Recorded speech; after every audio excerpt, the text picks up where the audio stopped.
Fourth semester pollution बहुत साधारण सा टॉपिक है, लेकिन आपके सिलेबस में है तो हम इसे पढ़ा देते हैं। वैसे आप सब इस टॉपिक से पूरी तरह से अवेयर होंगे। पोल्यूशन शब्द ग्रीक शब्द का शाब्दिक अर्थ है डिफाइलमेंट, अर्थात दूषित करना, भ्रष्ट करना, और प्रदूषणकारी वस्तु या तत्व को प्रदूषक कहते हैं। ठीक है। प्रदूषण क्या होता है? कोई किसी के एक के लिए ये उपयोगी हो सकता है, दूसरे के लिए ये प्रदूषक हो सकता है। लेकिन ऐसी वस्तुएं जो मानव ऐसे प्रदूषण जो मानव जीवन के लिए, साथ ही साथ पशु और पक्षियों के लिए खतरा उत्पन्न करे, प्रकृति के लिए कहीं ना कहीं खतरा उत्पन्न करें, तो वो प्रदूषक ही कहलाते हैं। 20वीं शताब्दी के इन अंतिम वर्षों में वातावरण को हम वैसे तो 100% मुक्त नहीं कर सकते, क्योंकि औद्योगिकरण हो रहा है, ऐसी गतिविधियां हो रही हैं जिसमें हम पूरी तरह से आप आसपास के वातावरण को प्रदूषण मुक्त नहीं कर सकते। लेकिन ऐसे प्रयास ज़रूर कर सकते हैं जो कि कम से कम हानि दें। ठीक।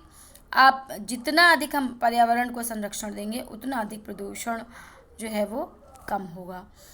प्रदूषण को, पर्यावरण प्रदूषण की अगर हम बात करें तो उसको हम कई तरह से, कितने प्रकार का होता है तो हम प्रभावित क्षेत्रों के आधार पर कई प्रकार से बांट सकते हैं। वायु प्रदूषण की सबसे पहले बात आती है, क्योंकि वायु मंडल का जो निर्माण है वो गैसों के द्वारा हुआ है, और उसमें जो गैसें हैं इनका एक सीमित क्षेत्र है, निश्चित मात्रा और अनुपात है। जब भी ये मात्राओं में बढ़ोतरी या कोई भी अवांछनीय परिवर्तन होता है तो वायुमंडल में विषाक्त पदार्थ मिल जाते हैं जो जीवधारियों के लिए हानिकारक होते हैं। ये वायु प्रदूषण कहलाता है। स्रोत क्या है? कारखानों से निकलने वाला धुआं, गाड़ियों से निकलने वाला धुआं जिसमें जहरीली गैसें हैं, कार्बन मोनोऑक्साइड, सल्फर डाइऑक्साइड होती है। अभी आपने सुना होगा कि गैस त्रासदी जो एक जगह हुई है ना, गैस त्रासदी के बारे में सुना होगा, जहाँ से बहुत सारे लोग बेहोश हो गए। तो वायुमंडल में जो ये हवा है ये सबसे ज़्यादा खतरनाक होती है, और कीटनाशक दवाओं के प्रयोग से, कहीं ना कहीं औद्योगिक कारखानों के से निकलने वाले धुएं से, विभिन्न प्रकार की वाहनों से निकलने वाले धुएं से वायु प्रदूषित हो रही है। प्रभाव, सांस की बीमारियां बहुत अधिक बढ़ रही हैं। श्वसन अवरोध हमने कहा हो जाता है। आँखों और गले और फेफड़े का रोग भी इससे होता है, और अम्ल वर्षा का कारण भी बन सकती है सल्फर डाइऑक्साइड की अधिकता। इसका सीधे सीधे जो रोकने का वो है, वो सीधे यही है कि तुरंत ऐसे चीज़ों पर प्रतिबंध हो जिससे अत्यधिक प्रदूषण हो रहा है।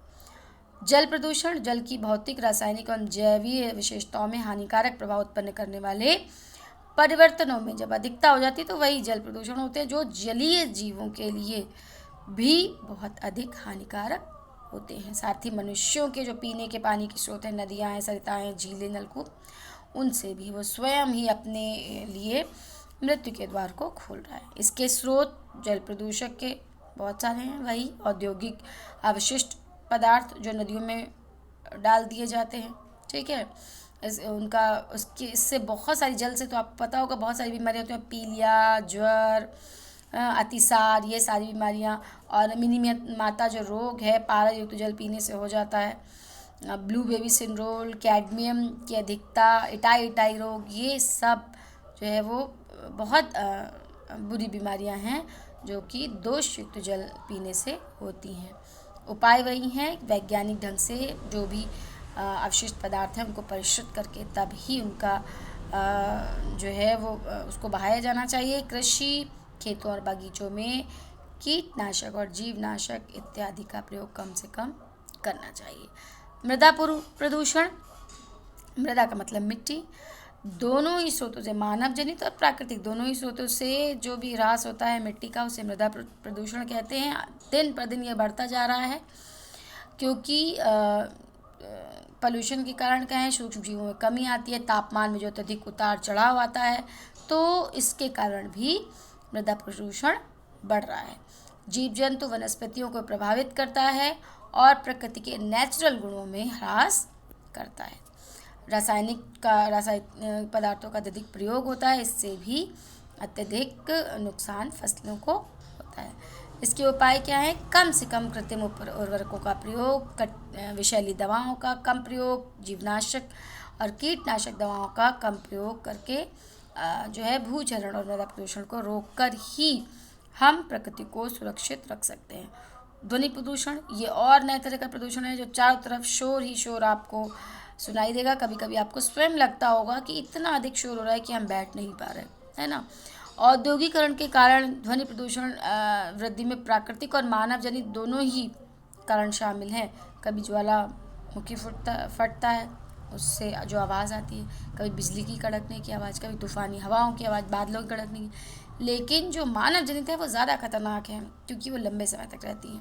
कारखानों से निकलने वाली ध्वनियाँ, वाहनों से निकलने वाली ध्वनियाँ, हवाई जहाज़ की ध्वनियाँ, है ना। इसको रोकने के लिए स्वर को नियंत्रित करना अत्यंत आवश्यक है। आपने देखा होगा बीच में बहुत सारे लोगों ने गाड़ियों में बहुत अजीब तरह के हॉर्न लगा दिए थे जिसके ऊपर अब पेनल्टी शुरू हो गई है और बंद हो गए हैं वो हॉर्न, ठीक है। रेडियोधर्मिता जो प्रदूषण है, ये रेडियो एक्टिव पदार्थों के विकिरण के कारण है। ये बहुत खतरनाक होता है, ठीक है। इसे रैम भी कहा जाता है और ये प्राकृतिक और मानव जनित दोनों ही होता है। इसमें परमाणु से रिएक्टरों से होने वाले रिसाव, नाभिकीय प्रयोग, औषधि विज्ञान, रेडियोधर्मी पदार्थों के उत्खनन के कारण परमाणु बमों के विस्फोट इत्यादि से भी ये फैलता है, ठीक।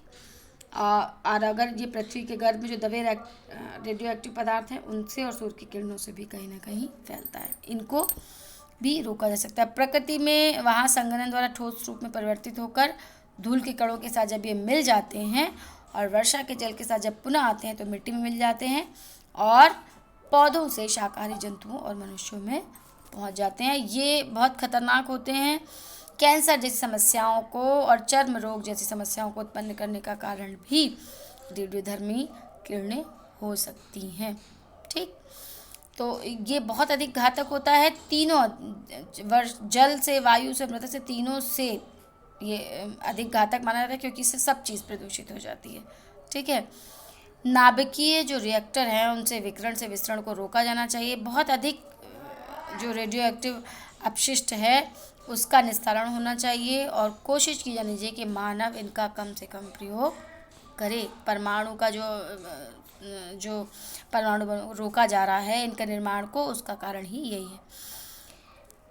कारण अभी हमने बात ही कर ली कि बहुत सारे ऐसे कारण हैं, ठीक है। उपाय क्या है? कानून बनना चाहिए कि अगर इसका लोग उल्लंघन करें तो उसके लिए दंड का प्रावधान हो, वृक्षारोपण अधिक से अधिक हो और ऐसे उद्योगों को ही लाइसेंस दिया जाए जिनमें प्रतिरोधक यंत्र लगे हों जो कि प्रदूषण को रोक सकें, ठीक है। नदियों में प्रदूषित पदार्थों को बहाने पर भी रोक लगाई जानी चाहिए और परमाणु रिएक्टरों की अधिक सुरक्षा की जानी चाहिए, जन जागरण किया जाना चाहिए, ठीक है।